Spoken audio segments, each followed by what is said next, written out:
بسم اللہ الرحمن الرحیم۔ شروع اللہ کے نام سے جو بڑا مہربان نہایت رحم والا ہے۔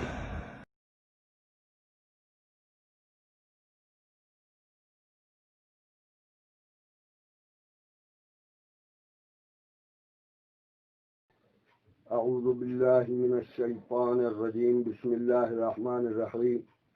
الحمد للہ رب العالمین، والصلاة والسلام علی الذی سمی فی السماء بأحمد وفی الارض بالقاسم محمد وآلہ الطاہرین المعصومین الذین اذهب اللہ عنہم الرجس وطہرہم تطہیرا، اللهم صل على محمد، واللعنة الدائمة الباقية على أعدائهم أجمعين من الآن إلى قيام يوم الدين.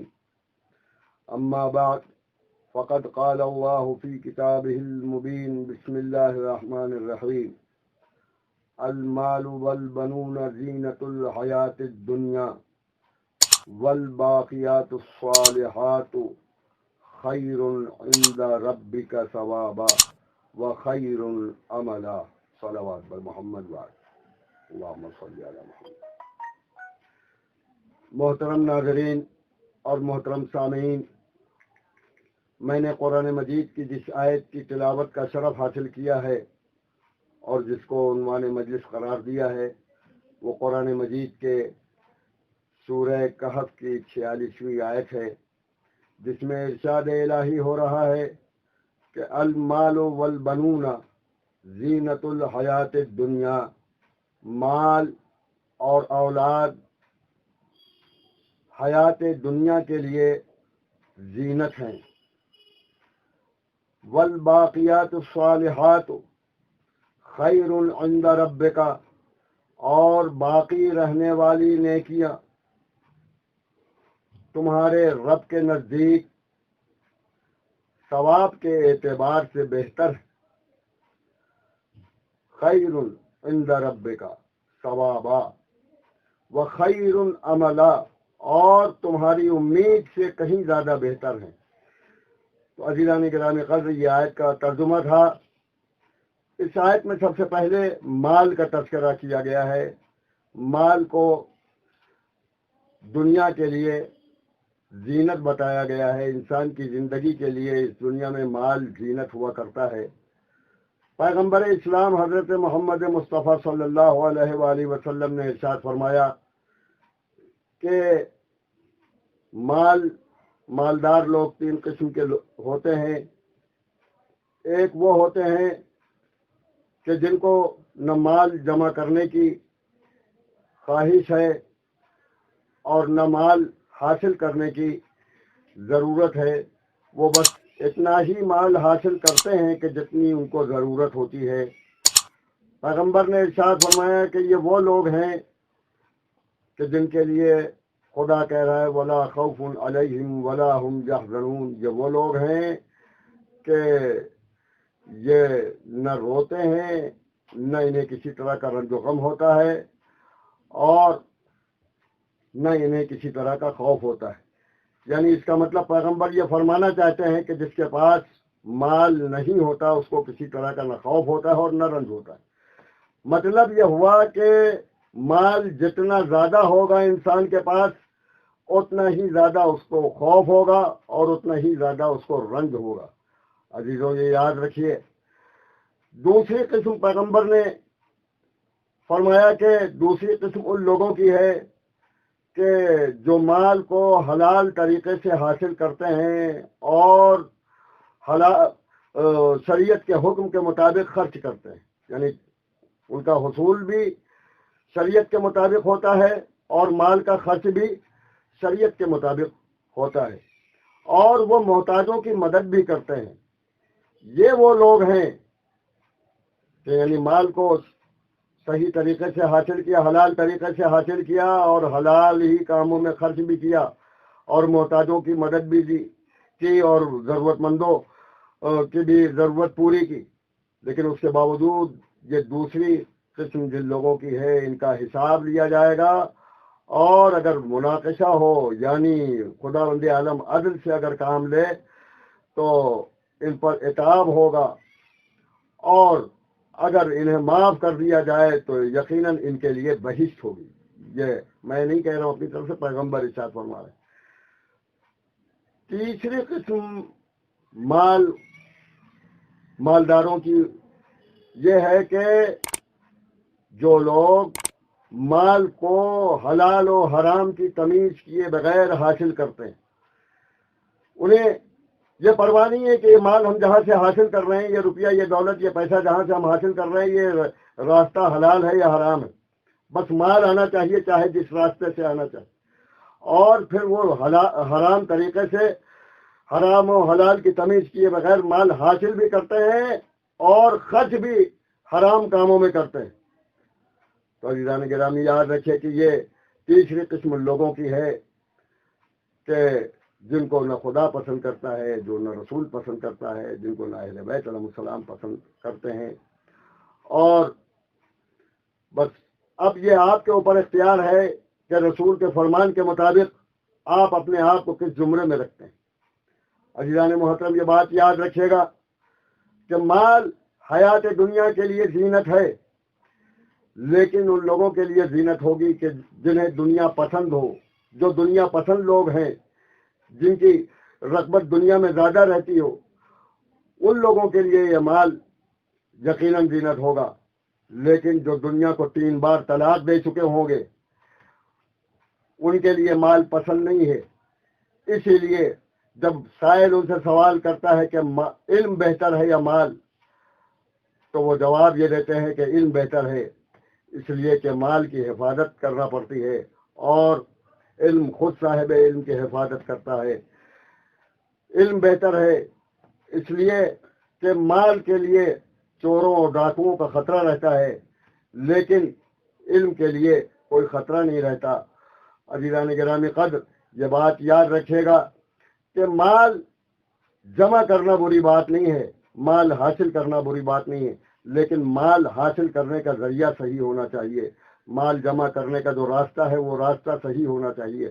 صحیح راستے سے اگر مال جمع کیا ہے، محنت و مشقت کے ساتھ اور اپنے تدبر کے ساتھ اگر مال حاصل کیا گیا ہے، صحیح طریقے سے حاصل کیا گیا ہے، اور صحیح جگہ ہم خرچ بھی کر رہے ہیں، تو یاد رکھیے کہ ایسے مالداروں کے لیے صرف دنیا ہی زینت نہیں ہوگی، بلکہ آخرت میں بھی یہ مال ان کے لیے زینت بن جائے گا۔ عزیزان محترم یہ بات یاد رکھیے، مالدار بہت سے دنیا میں آئے اور گئے، لیکن اسلام میں اگر کسی مالدار کی دولت صرف ہوئی اور اسلام کو کسی کے مال نے اگر کامیابی تک پہنچایا تو وہ جناب خدیجہ کا مال تھا، کہ جس مال نے اسلام کو کامیابی تک پہنچایا، اور آج اسی خدیجہ کے حلال مال کی بدولت اور جناب خدیجہ کے خلوص کی بدولت آج دنیا میں اسلام باقی و ساری ہے۔ عزیزان گرامی آیت کا دوسرا جز ہے المال والبنون زینت الحیات دنیا۔ صرف مال ہی حیات دنیا کے لیے زینت نہیں ہے، بلکہ بیٹے بھی حیات دنیا کے لیے زینت ہیں۔ اس پر انشاءاللہ گفتگو بعد میں ہوگی، لیکن آیت کے تیسرے جز پہ ذرا سی گفتگو ہو جائے کہ اس کے آگے یہ ارشاد ہو رہا ہے کہ والباقیات الصالحات خیر عند ربک ثوابا وخیر عملا۔ باقی رہنے والی جو نیکیاں ہیں وہ تمہارے لیے ثواب کے اعتبار سے کہیں بہتر، ثواب کے لحاظ سے، ثواب کی حیثیت سے بہت، یعنی ان جو باقی رہنے والی نیکیاں ہیں ان نیکیوں سے بہتر ہے ثواب ان کا، کہیں بہتر۔ اور جو امید نیکی کرنے والوں نے لگا رکھی ہے وہ امید کی راہ سے کہیں بہتر ہے وہ ثواب، وخیر عملا، اور بہتر ہے عمل کے اعتبار سے، ثواب کے اعتبار سے بھی، اور عمل یعنی عمل عین والا نہیں بلکہ الف والا، جس کے معنی امید کے ہیں، جس کے معنی آرزو کے ہیں، آرزو اور تمنا کے اعتبار سے بھی کہیں بہتر ہے۔ عزیزوں تو یاد رکھیے یہ باقی رہنے والی نیکیاں کون سی ہیں؟ باقی رہنے والی نیکیوں کا تعلق بھی مال سے بھی ہے اور اولاد سے بھی ہے، یعنی مال کے ذریعے سے بھی ہم باقی رہنے والی نیکیاں حاصل کر سکتے ہیں، اور اولاد کے ذریعے سے بھی۔ مال کے ذریعے سے کس طرح؟ ہم نے کوئی مسجد بنوا دی، ہم نے کوئی مدرسہ بنا دیا، ہم نے کسی امام باڑے کی تعمیر کروا دی، ہم نے کوئی کنواں تیار کروا دیا، کوئی کنواں تیار کر دیا، اس سے لوگ سیراب ہو رہے ہیں۔ ہم نے اسی مال کے ذریعے سے بہت سارے درخت لگا دیے کہ جس درخت کی وجہ سے پولوشن جو ہے وہ اچھا ہو۔ عزیزوں، تو اس طرح کی نیکیاں، ہم نے کوئی سڑک بنوا دی، کہیں پل تعمیر کروا دیا اپنے مال کے ذریعے سے، تو یہ یاد رکھیے یہ وہ نیکیاں ہیں کہ جو باقی رہ جانے والی ہیں اور جس سے لوگ فائد اٹھانے والے ہیں۔ تو یاد رکھیے کہ والباقیات الصالحات خیر عند ربک ثوابا، یہ نیکیاں جو ہیں ثواب کے اعتبار سے، ان نیکیوں سے جب یہ ثواب میں بدلیں گی یہ نیکیاں، تو ان نیکیوں سے کہیں بہتر ہوگا ان کا ثواب۔ اور انسان نے اگر یہ نیکیاں کرتے وقت جو امیدیں لگا رکھی ہوں گی، ان امیدوں سے بھی کہیں بہتر اس کا ثواب ہوگا، یہ بات یاد رکھیے عزیزوں۔ تو جب مال کے ذریعے سے باقی رہنے والی نیکیاں اعتبار، تو یقیناً اولاد کے ذریعے سے بھی، نیک اولادیں جو ہیں وہ بھی انسان کی حیات دنیا کے لیے زینت ہیں، لیکن اگر یہی نیک اولاد کو ہم نے ایسی تربیت دی، ایسی تعلیم دی کہ اس تعلیم اور تربیت کے نتیجے میں یہی نیک اولاد جو ہے تو وہ باقیات الصالحات کی منزل میں آ جاتی ہے۔ یعنی ہم نے اپنی اولاد کو نوحہ خان بنا دیا، ہم نے اپنی اولاد کو ذاکر اہل بیت بنا دیا، ہم نے اپنی اولاد کو عالم دین بنا دیا، ہم نے اپنی اولاد کو شاعر بنا دیا، مدح خان اہل بیت بنا دیا، یا ہم نے اپنی اولاد کو ڈاکٹر بنا دیا اس نیت کے ساتھ کہ یہ عوام الناس کی خدمت کرے گا، ہم نے اپنی اولاد کو انجینئر بنا دیا اس نیت سے کہ وہ انجینئر کی حیثیت سے اپنے ملک کے عوام کی اور مومنین کی خدمت کرے گا، یقیناً یہ اولادیں بھی باقیات الصالحات میں آ جاتی ہیں۔ عزیزان گرامی قدر، یہ بات یاد رکھیے کہ یقیناً مال اور اولاد حیات دنیا کی زینت ہیں، لیکن یہ بھی سن لیجئے کہ اگر یہی مال اور اولاد باقیات الصالحات بن گئی تو یہ صرف حیات دنیا کی زینت نہیں بنتی، بلکہ انسان کی آخرت کے لیے بھی زینت ہو جاتی ہے۔ اور عزیزوں، ہم نے جیسا کہ اس سے پہلے عرض کیا کہ جن کی نظر میں علم بہتر ہوتا ہے، جن کی نظر میں دنیا کی کوئی وقت نہیں ہوتی، وہ لوگ، ان لوگوں کی عظمت و منزلت جاننا تو بڑی دور کی بات، ان کے غلاموں کی عظمت و منزلت جاننا۔ ہم نے ابھی آپ کی خدمت میں عرض کیا تھا کہ مالداروں کی 3 قسمیں پیغمبر نے بیان فرمائی ہیں، اس میں ایک قسم یہ تھی کہ جو صرف ضرورت کے مطابق مال حاصل کرتے ہیں اور ضرورت ہی کے مطابق خرچ کرتے ہیں، اور حاصل بھی جائز طریقے سے کرتے ہیں اور خرچ بھی جائز طریقے سے کرتے ہیں۔ عزیزوں، بہت ہی مشہور و معروف واقعہ ہے، آپ نے سنا ہوگا، صرف یاد دہانی کرا رہا ہوں کہ جناب مقداد ایک مرتبہ مولا کائنات کے پاس تشریف لائے اور عرض کیا کہ مولا، قرض دار ہو گیا ہوں، فاقے کی نوبت آ گئی ہے۔ مولا کائنات نے کہا کہ مقداد وہ پتھر تو اٹھاؤ۔ مقداد نے اب جب پتھر اٹھایا تو پوچھا کیا ہے؟ کہا پتھر۔ کہا غور سے دیکھو۔ اب جو دیکھا غور سے تو وہ پتھر نہیں تھا بلکہ سونے کا ایک ٹکڑا تھا۔ عزیزان محترم، جناب مقداد نے ان کو جتنی ضرورت تھی قرض ادا کرنے کے لیے اور اپنا فاقہ دور کرنے کے لیے اتنا ہی سونا لیا اور سونا لے کے جانے لگے۔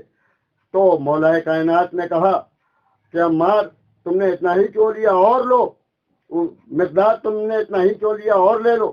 تو جناب مقداد نے کہا کہ جس کا امیر المومنین جیسا مولا ہو اس کو زیادہ کی ضرورت نہیں ہے، جب ضرورت ہوگی ہمارا مولا ہماری مدد کرے گا۔ عزیزان محترم، تو یہ یاد رکھیے کہ اگر انسان کو مال کی ہوس ہو جائے، مال کی لالچ ہو جائے، تو اگر انسان مال کی لالچ رکھتا ہے اور مال کی ہوس پیدا کرتا ہے تو یاد رکھیے کہ پھر یہ مال اس کے لیے حیات دنیا کی تو زینت ہو سکتا ہے، لیکن نہ ہوس رکھنے والے اور لالچ رکھنے والے انسان کو یہ مال نہ دنیا میں چین سے جینے دے گا، اور آخرت کا چین و سکون تو برباد ہو ہی جائے گا، اس لیے کہ ایسے شخص کے لیے جہنم ہوگا۔ خود دور رسول میں بھی بہت سے لوگ ایسے تھے کہ جو مال زکوٰۃ جمع کرتے تھے اور صرف اپنے قریبی لوگوں کے اوپر خرچ کرتے تھے، جو حقداروں تک حق نہیں پہنچاتے تھے۔ ان کے لیے قرآن مجید میں آیت آئی، عزیزو یہ یاد رکھیے۔ لیکن یہ بھی یاد رکھیے کہ جس طرح سے مال انسان کی آخرت کی تباہی کا سبب بن سکتا ہے، اسی طرح کبھی اولاد بھی انسان کی آخرت کی تباہی کا سبب بن سکتا ہے۔ آپ تاریخ کا جائزہ لیں گے تو آپ کو معلوم ہوگا کہ تاریخ میں ایسی بھی اولادیں ملتی ہیں کہ جن کے ماں باپ نے ان کو ایسی تربیت دی کہ جنہوں نے خدا اور رسول اور اہل بیت علیہ السلام کی دشمنی میں کوئی کسر نہ چھوڑی۔ لیکن بہت سے اصحاب رسول ایسے بھی تھے کہ جن کی اولادیں ایسی تھیں کہ ان کے ماں باپ نے ایسی تربیت کی کہ وہ اولادیں ہمیشہ خدا اور رسول اور اہل بیت پر اپنی جان قربان کرنے سے باز نہیں آتے تھے۔ عزیزوں یاد رکھیے کہ اپنی اولادوں کی تربیت ایسی کیجیے کہ آپ کی اولاد دنیا میں بھی آپ کے لیے سکون اور عزت کا سبب بنے اور آخرت میں بھی آپ کی نجات کا ذریعہ بنے۔ عزیزوں اگر آپ تاریخ کا جائزہ لیں گے تو تاریخ میں آپ کو ایسے واقعات ملیں گے اور ماؤں کی تربیت۔ آپ یہ دیکھیں کہ کیسے پرآشوب ماحول میں اور سخت ترین ماحول میں ماں نے اپنے بچوں کی پرورش کچھ اس انداز میں کی ہے کہ ان کے سامنے نہ مال و زر کوئی حیثیت رکھتا ہے اور نہ تلوار کا خوف کوئی حیثیت رکھتی ہے۔ تاریخوں میں لکھا ہوا ہے کہ ہارون کا زمانہ ہے، ہارون کا زمانہ ہے اور سخت پہرے لگے ہوئے ہیں، رات کی تاریکی ہے، ہارون کے سپاہی شہر شہر اور گلی گلی میں گھوم رہے ہیں کہ کہیں کوئی محب اہل بیت مل جائے تو ہم اس کو قتل کر دیں۔ اہل بیت کے چاہنے والے اپنے گھروں میں اپنی اور اپنے بچوں کی حفاظت کے لیے محفوظ ہیں۔ عزیزوں ایک سپاہی اسی طرح ایک گلی میں ٹہل رہا تھا کہ اس کو کچھ آہٹ محسوس ہوئی، آہٹ پہ کان دھرا تو اس آواز کے اشارے پہ وہ ایک گھر کی طرف چلا۔ گھر کا دروازہ بند تھا، کان لگایا تو آواز سنی۔ کیا آواز سنی؟ کہ ایک ماں ہے جو اپنے بچوں کو اہل بیت علیہ السلام کی محبت کا سبق دے رہی ہے، 12 اماموں کا یہ نام یاد کرا رہی اور اپنے بچوں کو یہ درس دے رہی ہے کہ بچوں دیکھو اہل بیت کی محبت کا دامن کبھی نہ چھوڑنا، چاہے تم اہل بیت کی محبت کے آگے اپنی جان اور مال کی پرواہ کبھی نہ کرنا۔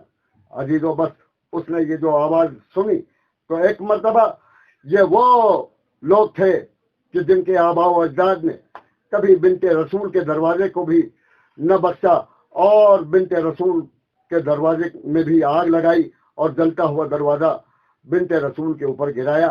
انہی کی نسل کے لوگ تھے کہ انہوں نے اس مومنہ کا دروازہ توڑ دیا اور درانہ اندر گھس گئے اور بچوں کو پکڑ کے باہر لائے اور بچوں کے سامنے تلوار اور کہا کہ بچوں تم بتاؤ کون۔ بچوں نے اپنے ماں باپ کے نام بتائے اور ماں باپ کا نام بتانے کے بعد بچوں سے پوچھا گیا کہ یہ بتاؤ تم کس سے محبت رکھتے ہو، بادشاہ وقت ہارون سے محبت رکھتے ہو یا اہل بیت اور آل رسول سے محبت رکھتے ہو؟ تو بچوں نے یہ کہا کہ ہماری ماں نے ہمیں تربیت دی ہے کہ ہم علی اور اولاد علی کی محبت رکھتے ہیں، ہم اہل بیت رسول سے محبت رکھتے ہیں۔ تو ایک مرتبہ اس سپاہی نے تلوار دکھائی اور تلوار دکھانے کے بعد کہا کہ بچوں تمہارے سامنے 2 راستے ہیں، ایک راستہ تو یہ ہے کہ یہ تلوار ہے اور تمہاری گردن ہے، دوسرا راستہ یہ ہے کہ اگر تم اپنی جان کی امان چاہو گے تو ہم تمہاری جان بخشی کر دیں گے، لیکن یہ وعدہ کرو کہ تم کبھی علی کا نام نہیں لوگے اور اہل بیت کی محبت اپنے دل میں نہیں رکھو گے۔ بچوں نے جو جواب دیا ہے وہ آج کی ماؤں کے لیے اور آج کے بچوں کے لیے سبق آموز ہے۔ ماؤں کے لیے سبق آموز اس لیے ہے کہ ماں نے اپنے بچوں کو کیسی تربیت دی تھی، اور بچوں کے لیے سبق آموز یہ ہے کہ ان بچوں نے اپنی ماں کی تربیت کو کس طرح سے قبول کیا تھا۔ آج کے نوجوان بچوں میں اکثر ماں باپ کی نافرمانی پائی جاتی ہے۔ ان نوجوان بچوں کو یاد رکھنا چاہیے کہ اگر ان کے ماں باپ نیکی کا راستہ دکھلا رہے ہیں، محبت اہل بیت کا راستہ بتا رہے ہیں، ولایت اہل بیت کا راستہ دکھا رہے ہیں، تو جو راستہ ماں باپ ولایت اہل بیت کا، محبت اہل بیت کا دکھا رہے ہیں، اس تربیت کو وہ قبول کریں اور اپنی نجات کا سامان کریں۔ عزیزان گرامی قدر، بچوں نے جو جواب دیا ہے وہ جواب یہ دیا ہے کہ تو یہ کہتا ہے کہ یا تو زندگی لے گا ہماری اور یا تو محبت اہل بیت پہ باقی نہیں رہنے دے گا۔ تو اگر مقصد زندگی ہی تو چھین لے گا، محبت اہل بیت اور عشق اہل بیت ہماری زندگی کا مقصد ہے، اگر مقصد زندگی ہی ختم ہو جائے گا تو ہمیں جی کے رہنے کا فائدہ کیا ہے؟ لہذا ہمیں اپنی موت گوارا ہے، لیکن وہ زندگی گوارا نہیں ہے کہ جو محبت اہل بیت سے خالی ہو۔ آج کی ماؤں کو چاہیے اور آج کے والدین کو چاہیے کہ وہ اپنے بچوں کی تربیت کو کسی انداز سے کریں کہ اگر ہمارا امام آ جائے اور اس کو نصرت کی ضرورت پڑے تو آپ کے بچے ان کی نصرت کے لیے آمادہ رہیں۔ بس حضرتان امام مظلوم، میں آپ کا زیادہ وقت نہ لیتے ہوئے اتنا ضرور عرض کروں گا کہ قرآن کہہ رہا ہے المال والبنون زینت الحیات الدنیا، یقیناً مال اور بیٹے حیات دنیا کی زینت ہیں۔ اور عزیزو یہ بھی یاد رکھے کہ بیٹے جب یتیم ہو جاتے ہیں تو اسلام میں ان کی قدر بڑھ جاتی ہے، اس لیے کہ جس بیٹے کے سر پہ باپ کا سایہ رہتا ہے، یقیناً اگر ان کے بچوں کو کوئی نہ پوچھے تو کسی کو کوئی شکوہ نہیں رہتا، لیکن اسلام نے تاکید کی ہے اور اسلام نے اس بات کی سختی سے ہدایت کی ہے کہ اگر کوئی یتیم بچہ ہو تو دیکھو اس کا مال ہرگز نہ کھاؤ، اس کا مال ہرگز نہ کھاؤ، اور یتیم بچوں کے اوپر تم دست شفقت رکھو۔ عزاداروں، اس بات کی تاکید خود پیغمبر اسلام نے بھی دی، اور پیغمبر اسلام کے والد، پیغمبر اسلام کے مربی اور ان کے چچا جناب ابو طالب نے بھی خود رسول کی پرورش یتیمی کے عالم میں کر کے دنیا والوں کو درس دیا، اور ان کی پرورش کا انداز یہ تھا اور ان کی پرورش میں خلوص ایسا تھا کہ خداوند عالم نے قرآن مجید میں ارشاد فرمایا الم یجد کا یتیما فآوا، اے رسول جب ہم نے تم کو یتیم پایا تو ہم نے تم کو پناہ دی، یعنی ابو طالب کے عمل کو خدا اپنا عمل کہہ رہا ہے۔ میرے دوستوں، عمل میں ایسا خلوص ہونا چاہیے کہ تمہارے عمل کو خدا اپنا عمل کہے، یہ ابو طالب کا خلوص تھا۔ بس عزیزوں، یہ یاد رکھے کہ اسلام نے یتیم پر رحم کرنے کی بڑی تاکید کی ہے، اور اگر یتیم کسی بہت ہی نیک گھرانے سے ہو تو اس پہ تو اور زیادہ رحم کرنا چاہیے، اور اگر یتیم خاندان رسالت سے ہو، یتیم اگر خاندان بنی ہاشم سے ہیں، تب تو ہمارے لیے اور واجب تر ہو جاتا ہے کہ ہم ان پر رحم کریں، لیکن خدا لعنت کرے ان ملولوں پر، عزاداران امام مظلوم جنہوں نے یتیمان مسلم پر رحم نہ کیا۔ ابھی چند ہی دن گزرے ہیں، آپ نے مجلسیں سنی ہوگی، جناب مسلم کی شہادت سنی ہوگی۔ عزاداروں، میں تفصیل میں نہ جاتے ہوئے بس اتنا عرض کروں گا کہ جناب مسلم کی شہادت کے بعد جناب مسلم کے بچے کوفے کی گلیوں میں گھوم رہے ہیں رات کی تاریکی میں۔ عزیزو، جب بچے یتیم ہو جاتے ہیں تو اسلام نے حکم دیا ان پر دست شفقت رکھو۔ ہمارے وہاں دستور ہے کہ ہم یتیم بچوں کے لیے زیادہ خیال رکھتے ہیں، ان کو مٹھائیاں لا کر دیتے ہیں، ان کو فروٹ لا کے دیتے ہیں، ان کے کپڑوں کا خیال رکھتے ہیں، لیکن عزاداروں، خاندان بنی ہاشم کے یہ یتیم بچے کوفے کی گلیوں میں، ان کے سامنے مٹھائیاں نہیں ہیں، ان کے سامنے اچھے لباس نہیں ہے، ان کے سامنے اچھی غذا نہیں ہے۔ عزیزو، ان بچوں کے سامنے خوف ہے، بھوک ہے، فاقہ ہے، اور سپاہی ہیں، ابن زیاد کے سپاہی ہیں جو ان بچوں کو تلاش کر رہے ہیں. ان بچوں کی خواہش یہ ہے کہ وہ کسی طرح اپنی اماں جان کے پاس پہنچ جائے. ایک مرتبہ یہ دونوں بچے سناٹے میں، ایک بھائی دوسرے بھائی سے کہتا ہے کہ پتہ نہیں میرے بابا شہید ہو گیا، میرے بابا کی شہادت کے بعد ان کی لاش دفن کی گئی یا نہیں کی. اگر تقدیر نے اماں سے ملا دیا اور اماں نے میرے بابا کی خیریت پوچھی تو ہم اپنی ماں کو کیا جواب دیں گے؟ اور اگر اماں نے پوچھ لیا کہ تمہارے بابا کو کہاں دفن کیا گیا تو ہم کیا جواب؟ عزاداران امام مظلوم، یہ بچے رات کے تاریکی میں کوفے کی گلیوں میں گھوم رہے، جہاں تک کہ ایک سپاہی ان کے سامنے آیا اور ان بچوں سے غضبناک آواز میں پوچھا کہ کہاں جا رہے ہو؟ بچوں نے یہ تو نہ کہا کہ کہاں جا رہے، اس لیے کہ بچوں کو خود ہی نہ معلوم تھا. بچوں نے اتنا کہا کہ اگر جان کی امان دو تو ہم سچ سچ بتا دیں. کہا ہاں جان کی امان. بچوں نے کہا کہ ہم یتیمان مسلم ہیں. عزاداروں، وہ کیسا ظالم تھا کہ یتیمان مسلم سننے کے بعد بھی اس نے رحم نہ کیا. بچوں کو سختی کے ساتھ پکڑ کے ابن زیاد کے دربار میں لے گئے اور ابن زیاد نے یہ حکم دیا کہ بچوں کو سخت قید میں رکھا جائے، ان کو آرام بالکل نہ دیا جائے، ان کو نہ اچھی غذا دی جائے، نہ ان کو پانی دیا جائے. عزاداران امام مظلوم، یہ بچے قید خانے میں قید ہو گئے اور عالم یہ تھا کہ کچھ دنوں کے بعد ان بچوں کی حالت یہ ہو گئی کہ بچوں کے جسم پہ صرف ہڈیاں رہ گئی. یہ بچے لاغر ہو گئے، کمزور ہو گئے اور ان کی آنکھوں میں حلقے پڑ گئے، ان کے چہروں پہ جھریاں آ گئی.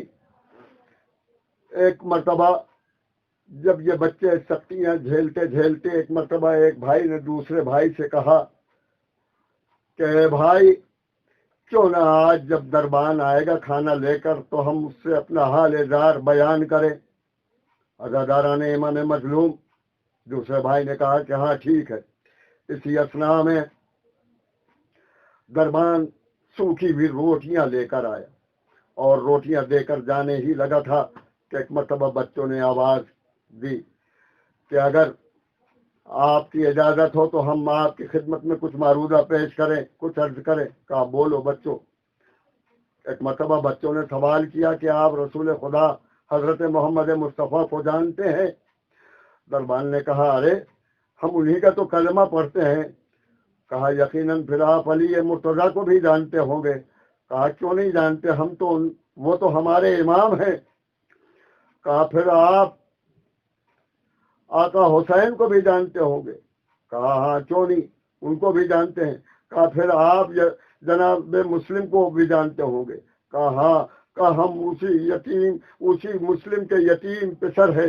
بس عزادارو اتنا سننا تھا کہ دربان کانپنے لگا. کہا بچوں، ابھی تک مجھے معلوم نہیں تھا کہ تم یتیمان مسلم ہو، آج معلوم ہو گیا، لہذا ہم تم کو آزاد کرتے ہیں. عزاداران امام مظلوم، ادھر دربان نے بچوں کو تو آزاد کر دیا. روایتوں میں یہ ملتا ہے کہ جب بچے قید خانے سے باہر چلے گئے تو قید خانے کے دربان کو بھی جرم میں کہ بچوں کو آزاد کیوں کیا، قتل کر دیا گیا لاپرواہی کے جرم میں. عزاداران امام مظلوم، اب یہ بچے قید خانے سے تو نکل گئے، لیکن دربان نے صرف اشارے سے بتا دیا تھا کہ دیکھو یہ راستہ کوفے کو جاتا ہے. عزاداروں، ایک قافلہ کوفے کی طرف جا رہا تھا. بچے اس قافلے کے ساتھ ہو گئے، لیکن بچے تھے، کئی دن کے بھوکے پیاسے تھے، مہینوں کے تھے. ہاں عزاداروں، ایک بات رہ گئی. یہ بچے جب قید دربان سے گفتگو کر رہے تھے تو بچوں نے ایک عجیب و غریب جملہ دربان سے کہا تھا، اور وہ جملہ ایسا ہے کہ جو ناقابل برداشت ہے 1400 برس بعد ہمارے اور آپ کے لیے. بچوں نے ایک جملہ کہا، اے دربان، ہمارے بابا تو شہید کر دیے گئے، یہ تو ہمیں معلوم ہے، لیکن کیا تو یہ بھی بتا سکتا ہے کہ میرے آقا حسین اس وقت کہاں ہے؟ اگر ہم اپنے آقا حسین کے پاس، اپنے چچا حسین کے پاس پہنچ جائیں گے تو یقیناً ہم ان کی پناہ میں ہوں گے۔ بس عزادارو، ایک مرتبہ یہ سننا تھا کہ دربان رونے لگا اور دربان نے کہا اے بچوں، ارے حسین تو شہید کر دیے گئے کربلا کے میدان میں، 3 دن کے بھوکے پیاسے، بچوں میں تاب ضبط نہ رہی، لیکن بچوں نے صبر کیا کہ کہیں ابن زیاد کے سپاہی آ کے ظلم نہ کرے، پر بچے خاموشی سے دربان سے نکلے، بتا ہوئے اشارے پہ چلے۔ عزاداروں، رات کی تاریکی میں بچوں کو کوئی نظر نہ آیا۔ صبح قریب ہونے کو تھی کہ ایک مرتبہ ان بچوں نے جب کچھ سپاہیوں کو دیکھا تو ایک روایت میں یہ بھی جملے ملتے ہیں کہ یہ بچے ایک پیڑ کی شاخ پہ بیٹھ گئے۔ عزاداروں، ادھر ایک زن مومنہ تھی جو اپنے گھر سے باہر نکلی کنویں سے پانی بھرنے کے لیے۔ مومنہ نے کنویں میں جب ڈول ڈالا تو پانی میں 2 چاند کے عکس نظر آئے۔ اب جو مومنہ نے دیکھا تو کیا دیکھا کہ پیڑ پہ 2 بچے ہیں۔ بس ان بچوں کو نیچے بلایا اور پوچھا بچوں تم کون ہو؟ کہا ہم یتیمان مسلم ہیں، اہل بیت کی چاہنے والی تھی۔ اس مومنہ نے فرمان رسول پر عمل کیا اور یتیمان مسلم کو اپنے گھر میں پناہ دی، بچوں کو بہترین کھانا کھلایا اور ایک حجرے میں کہا کہ بچوں تم اس حجرے میں آرام کرو۔ عزاداروں، اور بچوں سے یہ بھی کہا اس مومنہ نے کہ بچوں دیکھو زیادہ آواز نہ کرنا، اس لیے کہ کچھ ہی دیر میں، بعض روایتوں میں بیٹا ہے اور بعد میں داماد ہے، کہ وہ آتا ہوگا۔ بس عزیزوں، روایت نے بتایا کہ ایک مرتبہ اس کا بیٹا یا داماد آیا گھر میں اور تلوار ہاتھ میں تھی، اس کے پسینے میں شراب اور تھا، ایسا لگ رہا تھا کہ کسی عظیم چیز کی جستجو میں تھا اور وہ چیز حاصل نہ کر پایا، غصے میں آگ بگولا تھا، اور آتے ہی کہتا ہے کہ ہم صبح سے یتیمان مسلم کو تلاش کر رہے ہیں لیکن وہ ہمیں نہ ملی۔ مومنہ نے ضبط کیا، بہرحال اس نے کھانا کھایا اور کھانا کھانے کے بعد جب وہ آرام کرنے لگا تو اس کو کچھ آہٹ محسوس ہوئی۔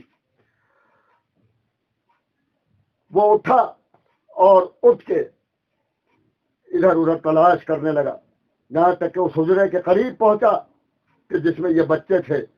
عزاداران نے امام مظلوم اس ملعون نے دروازہ کھولا اور بچوں سے پوچھا کہ تم کون ہو؟ کہا اگر جا بخشی ہو تو بتاؤ۔ کہا کہ ہاں بتاؤ، تمہاری جان بخش دی جائے گی۔ کہا ہم یتیمان مسلم ہے۔ بس یہ اور آگ بگولا ہو گیا اور کہا کہ ہم صبح سے تمہاری تلاش میں ہیں اور تم ہمارے ہی گھر میں چھپے ہوئے ہو۔ بس عزاداروں، میں کیا عرض کروں، جن یتیموں پر شریعت نے دست شفقت رکھنے کا حکم دیا، عزاداروں ان یتیموں کے بالوں کو اس نے اپنی مٹھیوں میں لیا اور کھینچتے ہوئے گھر میں ایک ستون کے پاس لائے اور اس ستون میں ان بچوں کو رسیوں سے جکڑ کے باندھ دیا گیا، یہاں تک کہ صبح تک یہ بچے ان رسیوں میں جکڑے رہے۔ ارے جب صبح ہوئی تو ان کے جسم سے رسیوں کی جکڑن کی وجہ سے خون بہ رہا تھا۔ بس عزاداران امام مظلوم، صبح ہوتے ہی اس نے بچوں کو کھولا، دریائے فرات کے کنارے لے کر آیا۔ عزاداران امام مظلوم، تلوار اس ملعون نے نیام سے نکالی، بڑے بھائی کو قتل کیا، بڑے بھائی کا سر تن سے جدا کیا۔ عزاداروں کہ ایک مرتبہ چھوٹا بھائی بڑے بھائی کی لاش کی طرف لپکا، ارے ملعون نے لاش کو جدا کر کے دریائے فرات میں ڈال دیا۔ عزاداروں اس کے بعد اس ملعون نے چھوٹے بھائی کے سر پہ جو تلوار چلائی، سر تن سے جدا ہو گیا۔ ارے بڑے بھائی کی لاش پانی میں اوپر ہی تیرتی رہی، جب چھوٹے بھائی کی لاش کو بھی دریائے فرات میں ڈالا تو ایک مرتبہ چھوٹے بھائی کی لاش جا کے بڑے بھائی سے مل گئی۔ ارے دونوں بھائیوں نے باہیں ایک دوسرے کے ڈال دی۔ عزادارو ادھر تو ملعون نے تلوار چلائی۔ عزادارو میں نے قلیل مطالعے کے سبب خود تو کسی کتاب میں نہیں پڑھا، لیکن ایک معتبر ذاکر سے ضرور سنا ہے۔ وہ ذاکر فرماتے ہیں کہ جب اس نے تلوار چلائی تو ایک نقاب پوش معظمہ آئی اور وہ پوچھتی ہے، اے بچوں، اے ظالم، ذرا بتا کہ ان بچوں نے کیا خطا کی ہے۔ اجرکم اللہ، یہ نقاب پوش معظمہ کوئی اور نہ تھی جو شب عاشور حسین کے مقتل کی زمین صاف کر رہی تھی اپنے بالوں سے، وہی